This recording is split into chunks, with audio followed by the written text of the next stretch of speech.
Welcome back to Tanya. So following what we've been saying, and that is that the definition of good and evil is for God or against God. And we said that that's the same exact thing as the godly soul and the animal soul. The godly soul is for God, and the animal soul is essentially against God, at least at the beginning. And in the last chapter we learned that there's the complete Tzadik, righteous man, and the incomplete Tzadik.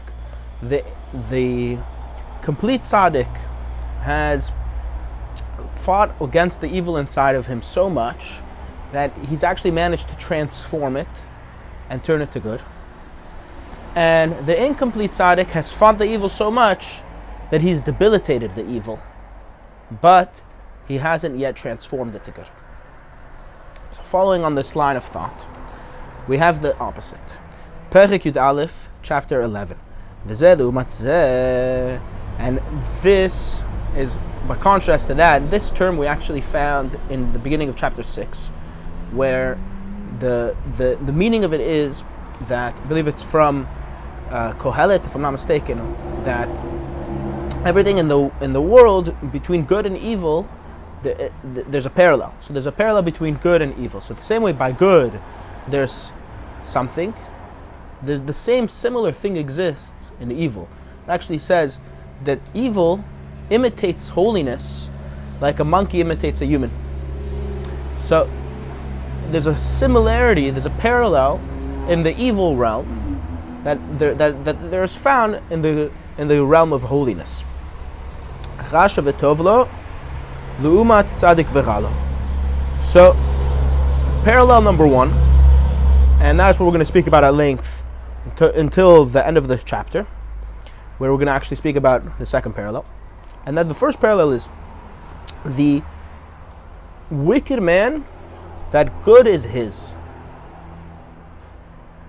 next to or parallel to the righteous man, the tzaddik, that the bad is his. So that means as follows: Dahainu shatov shebenafsho ha'elohit shebemocho ubechalal hayemini shebelibo kafuf ubatel legabe hara mehaklipa shebechalal hasmoli. That is, so we learned last chapter that the incomplete tzaddik, the good inside of him, has come to a point where it's debilitated the evil. And the evil is completely now surrendered and subjugated to him. So similarly, the parallel over here is this wicked man, who the good inside of him, that is, of the good of the godly soul in his mind and in the right side of his heart, is surrendered and subjugated to the evil from the side that conceals God in the left side of his heart. So in this wicked man, the good is surrendered to the evil. Exact opposite of the incomplete tzaddik, which by him the evil is surrendered to the good. וזה מתחלק גם כן לרבבות מדרגות חלוקות בעניין כמות ואיכות, הביטול וכפיפת הטוב לרע חס ושלום. And the same way that we said before, the incomplete tzaddik, where the evil is surrendered to the good in him, there's myriads of levels, there's tens of thousands of levels, depending on, like we said in last chapter, how much evil there's remaining and how much good he has overpowering that evil. So the same way it is by the wicked man, this wicked man, that it divides into myriads of levels, of different levels, in the sense of the quality and quantity and quality of the surrendering and the subjugation of the good to evil. God forbid. Yesh mi shehakfifa v'habitul etzlo me'at miz'ech. There is a certain wicked man like this, a rasha, that the subjugation and surrendering by him of the good to the bad is very minor. Ve'af gamzot, and even so, eino betmidut. Not only is that surrendering very small, that means the evil has a small grip on the good, but more than that, it's not consistent. Velo tadir, and not constant. The prakim krovim, to be frequent. Ella, rather, the evil has subjugation over the good in this person, leitim rechokim, at distant times, occasionally. He's, like they say, religious until 8 p.m. Mitgaber hara al hatov, the evil will overpower the good, v'kovesh, again, occasionally, v'kovesh et ha'ir ketana, hu haguf, and overcome and overpower the small city, which is a reference to the daily battle between the godly soul and the animal soul, which are the two kings battling over the body, which is the small city. So, occasionally, the evil will overpower. Achlo, kulo, ela mikzato. But not the entire body. Not the entire small city. Only a portion of it. Levad alone. Sheyihiyeh sach l'mayshmato. That it be it would obey the evil. V'nase lo merkava v'lavush. And be a chariot and a place of expression, lihitlabish bo, for the evil to express itself in the body, in achat mishlosha levusha, in one of the 3 garments, and now that we mentioned earlier, thought, speech, and action. Tahainu, this is o b'maisa levat, or right, the evil only has a little grip, so, or just in action. The evil occasionally will overpower by this person in action. Alone. Levad, lasot averot kalot, to do light sins. Right, there's very severe sins, and then there's lighter sins. Velo chamurot, and not severe. Chas v'shalom, God forbid.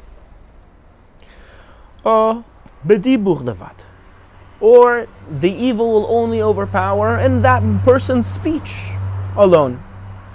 Ledaber avak lashon hara, to speak a dust of lashon hara, which is evil talk, v'leitzanut, and slander, v'kahai gavana, and similar.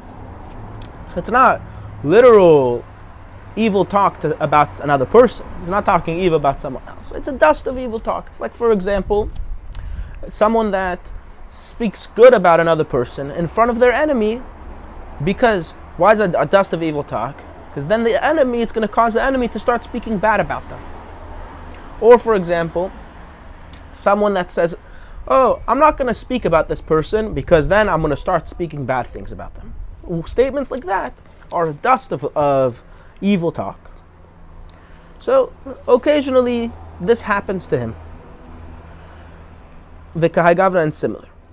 Or another, the other garment, the third garment, b'machshava levad, just in thought. The evil overpowers this person's thought. Hirhure avera, hakashim me avera. Thoughts of a sin which are more severe than a sin. Meaning, that's a famous statement, that a thought of a sin is more severe than the sin itself. Because it's not that the thought is worse than the sin. There's no sin in thinking necessarily. There's not necessarily a sin in thinking about sins. Instead, When a person starts thinking about sinning, then what's going to happen is they're going to eventually sin. And that's what we say, that it's more severe. Because the minute a person's thoughts go about sin, then they're lost and they're going to start sinning all the time. So the priority for that person is not to think about it. And then it'll be not a problem. And he definitely won't sin. So that's what we mean, that the thoughts about a sin are more severe. Another example. V'gam eino mehachech ba'avera la'asota. Not only, this person, he doesn't think necessarily about a sin to actually do the sin. Ela be'inyan zivug zachar v'nekeva be'olam. Just a thought about the union of male and female alone. Why would that be evil? As follows. She'over al hazarat Torah. Because then he would be transgressing the commandment in the Torah. V'nishmachta mikol davara. To guard yourself from anything evil. Shelo yeharer bayom chulu. So I believe this is a quote from Rabbi Pinchas ben Yair, who was a big sage, and he said he learned from this verse to guard yourself from anything evil, not to think thoughts like, for example, of a union of male and female during the day, because then it might cause him to have a mistaken mission at night. Oshihi, another example of someone where the evil occasionally overpowers his thought. Shehi shat hakosher la'asok b'Torah. It is the time now. He has time to be learning Torah. V'hu mefana libo levatala, and he puts his heart to the things that are useless, to pointless things. Kedetran ba'avot, as it says in the Mishnah in Pirkei Avot, in the Ethics of Our Fathers. Haner b'layla chulu. It says over there that there's certain things, like one who is up at night, u'mefana libo chulu, and he, at night, it's a time for him to learn Torah. That would have been the right thing for him to do. And what does he end up doing? He goes and ends up putting his heart to things that are useless. So it says over there that he actually is responsible for his own life. What does that mean? Over there, if you look in the Bartanura, he explains, I did some research, he explains that the when a person goes out alone at night, then there's a risk of demons. In the times of the Mishnah, there were demons. Nowadays, we don't have demons anymore because the Baal Shem Tov, he removed them from the world, from our reality. So we don't have demons. But in those days, before the Baal Shem Tov, there were demons. And at night, a person could be in danger from them. So what would protect him? To have Torah in mind, to be occupied by his Torah study. That would protect him from the demons. But what does he do? He doesn't, and he doesn't think about Torah. He puts his heart to useless things. So that puts himself at danger. So what the Mishnah is saying, he's putting himself at danger. But this is again an example of the evil overpowering the thought, because a person had the opportunity to think about Torah, but he didn't do it.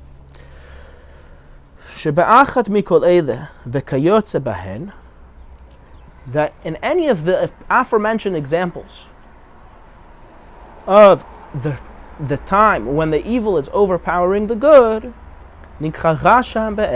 he's called a wicked man during that time.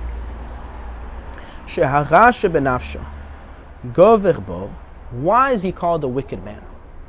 Because the definition of a wicked man is exactly this, at what's happening at the time, and that is that the evil in himself, in his soul, overpowers him, and guess what?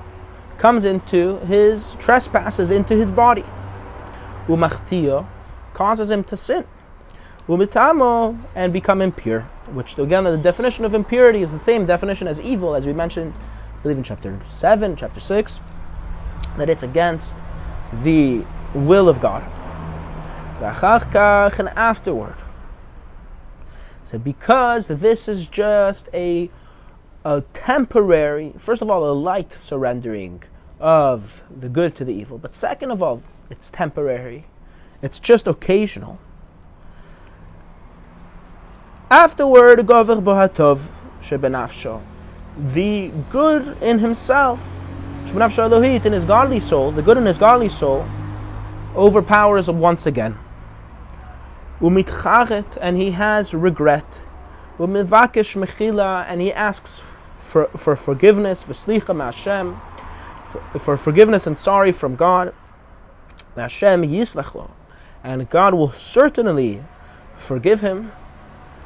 Im shav, if he returns, beteshuva hareuya, with proper repentance, al pi atzat chachmeinu zal, according to the advice of our sages of blessed memory, bishlosha chiluke kapara, the three kinds of atonement, shahaya Rabbi Yishmael dorish, that Rabbi Yishmael would teach, would learn, chulu, etc., as we actually are going to come into when we reach part 3 of Tanya.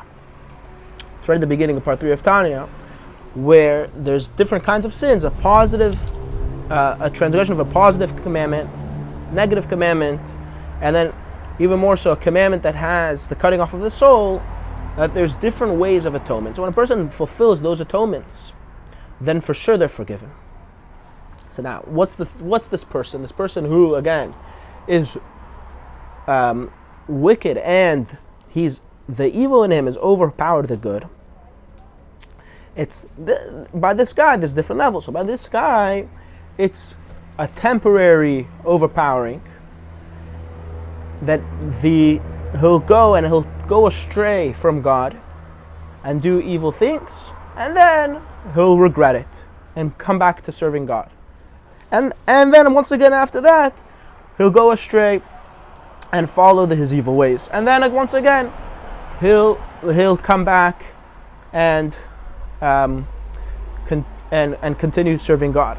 And it's just an endless cycle, basically, of the good overpowering and the bad overpowering, and the good overpowering and the bad overpowering.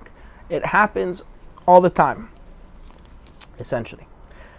V'yesh mi shehara gover bo yoter. And then that's one guy. Occasional, he has, or in thought, speech, or action, overpowering of evil. But then you have someone who's the evil overpowers him even more than that. Umitlapshim bo, and for example, right?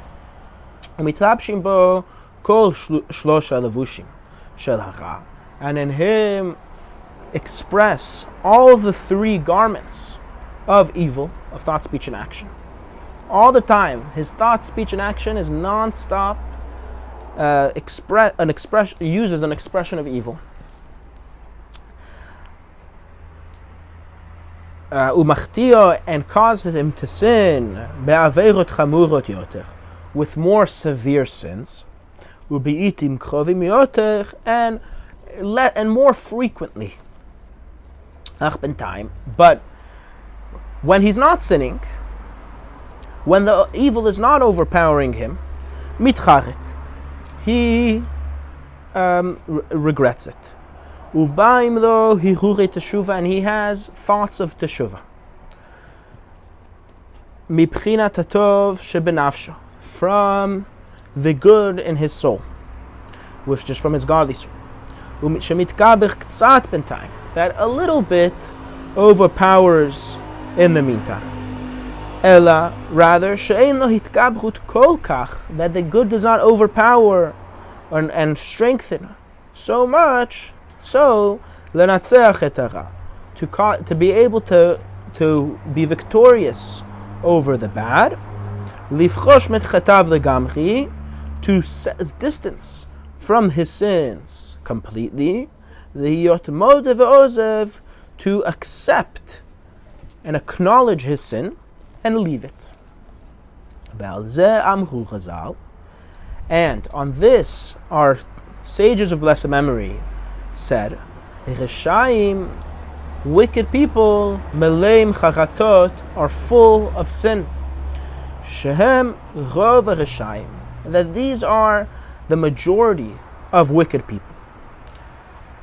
Sheyesh bechinat tov benafsham adayin, which have still some good in themselves, in their soul, and it's not lost. So, basically, so essentially, the same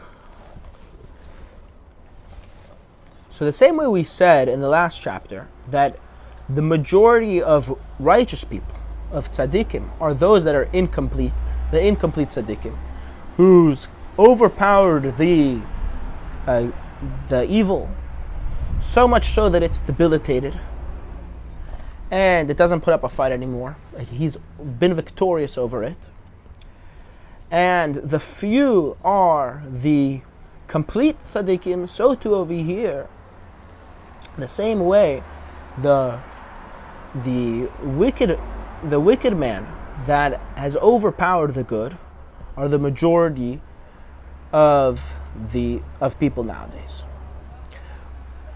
That's the majority of the populace. Whereas, as we're about to see, the next kind of evil person, those are the few.